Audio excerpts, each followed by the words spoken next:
नमस्कार, स्वागत है आप सभी का BIV स्टूडियो इंफोटेनमेंट कार्यक्रम में। मैं हूं आप सभी का दोस्त आनंद, जहां हर ध्वनि में छुपा है संस्कृति का स्वर और हर लफ्ज में बसी है भारत की चेतना। यहां हर प्रस्तुति यहां होती है कुछ नई, कुछ खास, एकदम दमदार। यहां कहानियां सिर्फ सुनाई नहीं जाती, महसूस की जाती है। यहां कविता सिर्फ कागज पर नहीं गूंजती, बल्कि दिलों में धड़कती है। यहां हर विचार, हर रचना, हर अभिव्यक्ति बनती है एक नया प्रकाश। बालमन की कल्पनाएं हो या जीवन की सच्चाइयां, प्रेम की कोमलता हो या सत्य की कठोरता, इतिहास से वर्तमान तक का पूरा सफर कलम के सौदागरों के साथ। और जानेंगे देश दुनिया के उन खास लेखकों की रचना को जिन्होंने बदल दी मनोरंजन की दुनिया की तस्वीर। तो चलिए खोलते हैं मनोरंजन का पिटारा और सुनते हैं कुछ खास। तो आइए साहित्य और मनोरंजन की इस अद्भुत यात्रा में हमारे साथ चलिए, सिर्फ और सिर्फ BIV studio infotainment YouTube channel पर। तो आज हम लेकर आए हैं आपके लिए लेखक जयशंकर प्रसाद द्वारा लिखित कहानी सुनहला सांप। सबसे पहले सुनेंगे कहानी का सारांश, फिर होगा कहानी का विस्तार। तो आइए सुनते हैं लेखक जयशंकर प्रसाद द्वारा लिखित कहानी सुनहला सांप का सारांश। कहानी सुनहला सांप, लेखक कहानी जयशंकर प्रसाद की पुकार। प्रस्तुत है कहानी का सारांश जयशंकर प्रसाद। सुनहला प्रस्तुत है कहानी का सारांश चंद्रदेव यशंकर प्रसाद की कहानी की पुकार, जो मसूरी की गहरी दार्शनिक भावनात्मक वर्षा से बचने के लिए वे जो साहित्य गुफा में संवेदना, करुणा, जहां उनकी यथार्थ जीवन के संघर्ष को युवती मार्मिक रूप में प्रस्तुत करती है, जो सांप पकड़। कहानी की शुरुआत वह बताती है कि उसने एक सुनहला सांप देखा के वार्तालाप से होती है। चंद्रदेव मनोरंजन के साहित्य को नेरा को अपने होटल बुलाता है। नवल उसे होटल में आशा कहता है, वही सांप दिखाती है इससे और उसे शीशे के बक्से में और अकेला टहलते हुए चंद्रदेव का नौकर रामू नेरा की ओर आकर्षित हो जाता है। झोपड़ी के पास चंद्रदेव इस आकर्षण को उदासी और चिंता में डूबा, लेकिन एक रात पर वह रामू को चोरी छिपे कमरे में पाकर वह क्रोधित हो उठता है। पत्थर रामू के हाथ में व्यक्त करता वही सांप लिपटा होता है। कभी किसी नेरा समय पर पहुंचकर उसे मूर्ति बनने की आशा गुस्से में चंद्रदेव रामू और नेरा को बाहर निकाल देता है और टूटा। और जब एक वर्ष बाद वह दोबारा उसी होटल में लौटता है तो रामू और नेरा को किसी मंदिर में उसकी चुपचाप खिड़की बंद कर लेता है, सुंदरता को और अपने आप से सवाल, परंतु अब वह निरर्थक पड़ा। क्या वह खुद को जैसे उसका अस्तित्व अभी आपने व्यर्थ हो गया हो। लेखक जयशंकर प्रसाद द्वारा लिखित कहानी सुनहला और शिल्पी के का पास सारांश जाकर और पूछता अब है कि कहानी उस विस्तार को से। क्यों नहीं तराशा। शिल्पी शांतिपूर्वक उत्तर देता है कि अमीर और संवेदनशील लोग केवल कल्पनाओं में डूबकर लहरों, पवन और पत्थर की पुकार को सुनते हैं, पर क्या वे कभी किसी वास्तविक निर्धन हृदय की निःशब्द चीख को सुनते हैं?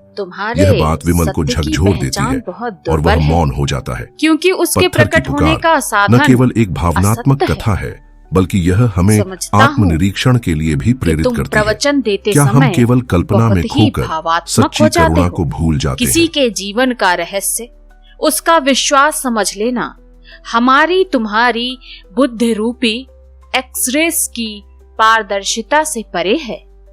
कहता हुआ देवकुमार हंस पड़ा। उसकी हंसी में विज्ञता की अवज्ञा थी। चंद्रदेव ने बात बदलने के लिए कहा, इस पर मैं फिर वाद विवाद करूंगा। अभी तो वह देखो, झरना आ गया। हम लोग जिसे देखने के लिए 8 मील से आए हैं। सत्य और झूठ का पुतला मनुष्य अपने ही सत्य की छाया नहीं छू सकता, क्योंकि वह सदैव अंधकार में रहता है। चंद्रदेव, मेरा तो विश्वास है कि तुम अपने को भी नहीं समझ पाते, देवकुमार ने कहा। चंद्रदेव बैठ गया। वह एकटक उस गिरते हुए प्रपात को देख रहा था। मसूरी पहाड़ का यह झरना बहुत प्रसिद्ध है। एक गहरे गड्ढे में गिरकर यह नाला बनता हुआ ठुकराए हुए जीवन के समान भागा जाता है। चंद्रदेव एक ताल्लुकेदार का युवक पुत्र था। अपने मित्र देवकुमार के साथ मसूरी के ग्रीष्म निवास में सुख और स्वास्थ्य की खोज में आया था। इस पहाड़ पर कब बादल छा जाएंगे, कब एक झोंका बरसता हुआ निकल जाएगा, इसका कोई निश्चय नहीं। चंद्रदेव का नौकर पान भोजन का सामान लेकर पहुंचा। दोनों मित्र एक अखरोट वृक्ष के नीचे बैठकर खाने लगे। चंद्रदेव थोड़ी मदिरा भी पीता था, स्वास्थ्य के लिए। देव कुमार ने कहा, यदि हम लोगों को बीच में ही भीगना ना हो तो अब चल देना चाहिए। पीते हुए चंद्रदेव ने कहा, तुम बड़े डरपोक हो, तनिक भी साहसिक जीवन का आनंद लेने का उत्साह तुम में नहीं। सावधान होकर चलना, समय से कमरे में जाकर बंद हो जाना और अत्यंत रोगी के समान सदैव पथ्य का अनुचर बने रहना हो तो मनुष्य घर पर ही बैठा रहे। देव कुमार हंस पड़ा। कुछ समय बीतने पर दोनों उठ खड़े हुए। अनुचर भी पीछे चला। बूंदें पड़ने लगी थी। सबने अपनी अपनी बरसाती संभाली, परंतु उस वर्षा में कहीं विश्राम करना आवश्यक प्रतीत हुआ, क्योंकि उससे बचा लेना बरसाती के बूते का काम न था। तीनों छाया की खोज में चले। एक पहाड़ी चट्टान की गुफा मिली, छोटी सी। ये तीनों उसमें घुस पड़े। भवों पर से पानी पहुंचते हुए चंद्रदेव ने देखा एक शाम किंतु उज्जवल मुख अपने यौवन की आभा में दमक रहा है। वह एक पहाड़ी स्त्री थी। चंद्रदेव कलाविज्ञ होने का ढोंग करके उस युवती की सुडौल गठन देखने लगा। वह कुछ लज्जित हुई। प्रगल्भ चंद्रदेव ने पूछा, तुम यहाँ क्या करने आई हो? बाबूजी, मैं दूसरे पहाड़ी गांव की रहने वाली हूँ।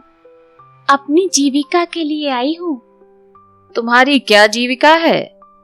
सांप पकड़ती हूँ। चंद्रदेव चौंक उठा। उसने कहा, तो क्या तुम यहाँ भी सांप पकड़ रही हो? इधर तो बहुत कम सांप होते हैं। हाँ, कभी खोजने से मिल जाते हैं। यहाँ एक सुनहला सांप मैंने अभी देखा है। ये कहते कहते युवती ने एक डोंके की ओर संकेत किया। चंद्रदेव ने देखा दो तीव्र ज्योति, पानी का झोंका निकल गया था। चंद्रदेव ने कहा, चलो देव कुमार, हम चलें। रामू, तू भी तो सांप पकड़ता है ना? देव कुमार यह बड़ी सफाई से बिना किसी मंत्र जड़ी के सांप पकड़ लेता है। देव कुमार ने सिर हिला दिया। रामू ने कहा, हाँ सरकार, पकड़ू उसे? नहीं नहीं, उसे पकड़ने दे। हाँ, उसे होटल में लेवा लाना, हम लोग देखेंगे। क्यों देव? अच्छा मनोरंजन रहेगा ना? कहते हुए चंद्रदेव और देव कुमार चल पड़े। किसी क्षुद्र हृदय के पास उसके दुर्भाग्य से देवी संपत्ति, अविद्या, बल, धन और सौंदर्य उसके सौभाग्य का अभिनय करते हुए प्राय देखे जाते हैं, तब उन विभूतियों का दुरुपयोग अत्यंत अरुचिकर दृश्य उपस्थित कर देता है। चंद्रदेव का होटल निवास भी वैसा ही था। राशि राशि विडंबनाएं उसके चारों ओर घिरकर उसकी हंसी उड़ाती, पर उनमें चंद्रदेव को तो जीवन की सफलता ही दिखाई देती। उसके कमरे में कई मित्र एकत्र थे। नीरा महुहर बजाकर अपना खेल दिखा रही थी। सबके बाद उसने दिखलाया अपना पकड़ा हुआ वही सुंदर सुनहला सांप। रामू एकटक नीरा की ओर देख रहा था। चंद्रदेव ने कहा, रामू, वह शीशे का बक्सा तो ले आ। रामू ने तुरंत उसे उपस्थित किया। चंद्रदेव ने हंसकर कहा, नीरा, तुम्हारे सुंदर सांप के लिए यह बक्स है। नीरा प्रसन्न होकर अपने नवीन आश्रित को उसमें रखने लगी, परंतु वह उस सुंदर घर में जाना नहीं चाहता था। रामू ने उसे बाध्य किया। सांप बक्स में जा रहा। नीरा ने उसे आंखों से धन्यवाद दिया। चंद्रदेव के मित्रों ने कहा, तुम्हारा अनुचर भी तो कम खिलाड़ी नहीं है। चंद्रदेव ने गर्व से रामू की ओर देखा, परंतु नीरा की मधुरिमा रामू की आंखों की राह उसके हृदय में भर रही थी। वह एकटक उसे देख रहा था। देवकुमार हंस पड़ा। खेल समाप्त हुआ। नीरा को बहुत सा पुरस्कार मिला। 3 दिन बाद होटल के पास ही चीड़ वृक्ष के नीचे चंद्रदेव चुपचाप खड़ा था। वह बड़े गौर से देख रहा था एक स्त्री और एक पुरुष को घुल घुल कर बातें करते। उसे क्रोध आया, परंतु न जाने क्यों कुछ बोल न सका। देवकुमार ने पीठ पर हाथ धरकर पूछा, क्या है? चंद्रदेव ने संकेत से उस ओर दिखा दिया। एक झुरमुट में नीरा खड़ी है और रामू कुछ अनुनय कर रहा है। देवकुमार ने देखकर चंद्रदेव का हाथ पकड़कर खींचते हुए कहा, चलो। दोनों आकर अपने कमरे में बैठे। साथियों, अगर आपको यह कार्यक्रम पसंद आ रहा है तो आप हमारे चैनल को जल्दी से लाइक और सब्सक्राइब कर दीजिए। आपके लाइक और सब्सक्राइब से हमें बहुत हिम्मत मिलती है। तो BIV studio infotainment YouTube channel को लाइक और सब्सक्राइब करते रहें। हम आपको इसी तरह मनोरंजन से भरपूर रोचक साहित्य सुनाते रहेंगे। तो साथियों, आगे बढ़ते हैं और सुनते हैं कार्यक्रम का शेष भाग। देवकुमार ने कहा, अब कहो, इसी रामू के हृदय की परख तो तुम उस दिन बता रहे थे, इसी तरह संभव है? अपने को भी ना पहचानते हो? चंद्रदेव ने कहा, मैं उसे कोड़े से पीट कर ठीक करूंगा, बदमाश। चंद्रदेव बाल देखकर आया था। अपने कमरे में सोने जा रहा था। रात अधिक हो चुकी थी। उसे कुछ फिस फिस का शब्द सुनाई पड़ा। उसे नीरा का ध्यान आया। वह होंठ काट कर अपने पलंग पर जा पड़ा। मात्रा कुछ अधिक थी। आतिशदान के कॉर्निस पर धरे हुए शीशे का बक्स और बोतल चमक उठे। उसे एक क्रोध ही अधिक आया। बिजली बुझा दी। कुछ अधिक समय बीतने पर किसी चिल्लाहट से चंद्रदेव की नींद खुली। रामू का सा शब्द था। उसने स्विच दबाया। आलोक में चंद्रदेव ने आश्चर्य से देखा कि रामू के हाथ में वही सुनहरा सांप हथकड़ी सा जकड़ गया है। चंद्रदेव ने कहा, क्यों रे बदमाश, तू यहाँ क्या कर रहा था? अरे इसका तो प्राण संकट में है, नीरा होती तो। चंद्रदेव घबरा गया था। इतने में नीरा ने कमरे में प्रवेश किया। इतनी रात को यहाँ? चंद्रदेव क्रोध से चुप रहा। नीरा ने सांप से रामू का हाथ छुड़ाया और फिर उसे बक्स में बंद किया। तब चंद्रदेव ने रामू से पूछा, क्यों बे, यहाँ क्या कर रहा था? रामू कांपने लगा। बोल, जल्दी बोल, नहीं तो तेरी खाल उधेड़ता हूं। रामू फिर भी चुप था। चंद्रदेव का चेहरा अत्यंत भीषण हो रहा था। वह कभी नीरा की ओर देखता और कभी रामू की ओर। उसने पिस्तौल उठाई।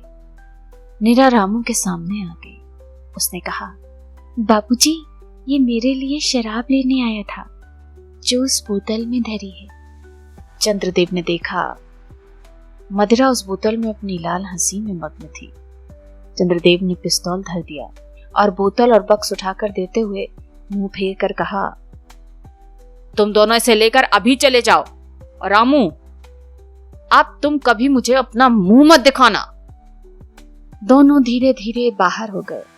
रामू अपने मालिक का मन पहचानता था। दूसरे दिन देवकुमार और चंद्रदेव पहाड़ से उतरे। रामू उनके साथ न था। ठीक 11 महीने पर फिर उसी होटल में चंद्रदेव पहुंचा था। तीसरा पहर था। रंगीन बादल थे। पहाड़ी संध्या अपना रंग जमा रही थी। पवन तीव्र था। चंद्रदेव ने शीशे का पल्ला बंद करना चाहा। उन्होंने देखा रामू सिर पर पिटारा धरे चला जा रहा है और पीछे पीछे अपनी मंद गति से नीरा। नीरा ने भी ऊपर की ओर देखा। वह मुस्कुराकर सलाम करती हुई रामू के पीछे चली गई। चंद्रदेव ने धड़ से पल्ला बंद करते हुए सोचा, सच तो क्या मैं अपने को भी पहचान सका? दोस्तों, कैसा लगा आपको हमारा यह मनोरंजन से भरपूर कार्यक्रम? कमेंट करके हमें जरूर बताएं। और हाँ, अगर कोई खास कविता, कहानी, जीवन परिचय, उपन्यास आदि आपको सुनना है तो हमें कमेंट करके बताएं। हम आप तक पहुंचाएंगे आपकी पसंद का मनोरंजन से भरपूर कार्यक्रम सिर्फ और सिर्फ BIV studio infotainment YouTube channel पर। आप सबके सहयोग के लिए बहुत बहुत आभार। नमस्कार।